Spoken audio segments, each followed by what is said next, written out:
ইসলামী bank উদ্ধারের জন্য বিরোধী দলের নেতাকর্মীরা মাঠে নামতে প্রস্তুত রয়েছে বলে জানিয়েছেন বাংলাদেশ জামায়াতে ইসলামীর আমির ও সংসদে বিরোধী দলীয় নেতা ডক্টর শফিকুর রহমান। তিনি বলেন, সরকার ইসলামী ব্যাংককে ফ্যাসিস্ট সরকারের আমলে নিয়োগপ্রাপ্ত ব্যক্তিদের হাতে তুলে দেওয়ার চেষ্টা করছে। দখল বা নিয়ন্ত্রণের পাঁয়তারা জনগণ মেনে নেবে না। ইসলামী ব্যাংক উদ্ধারের জন্য বিরোধী দলের নেতাকর্মীরা মাঠে নামতে প্রস্তুত। ইসলামী ব্যাংক নিয়ে টানাটানির সুযোগ কাউকে দেওয়া হবে না।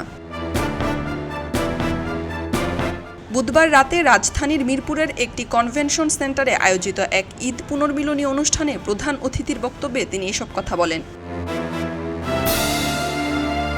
ডক্টর শফিকুর রহমান দাবি করেন, বিগত আওয়ামী লীগ সরকারের আমলে ইসলামী ব্যাংক থেকে 34,000 কোটি টাকা লুটপাট করা হয়েছে। আবারও ফ্যাসিবাদী কায়দায় ব্যাংক খাতকে ক্ষতিগ্রস্ত করার চেষ্টা চলছে। তিনি সরকারকে ব্যাংকিং খাতে স্থিতিশীলতা বজায় রাখার আহ্বান জানান এবং এ বিষয়ে বাংলাদেশ ব্যাংকের গভর্নরের ভূমিকার সমালোচনা করেন। খবরের কাগজ, নিখাত, নির্ভীক, নিরপেক্ষ।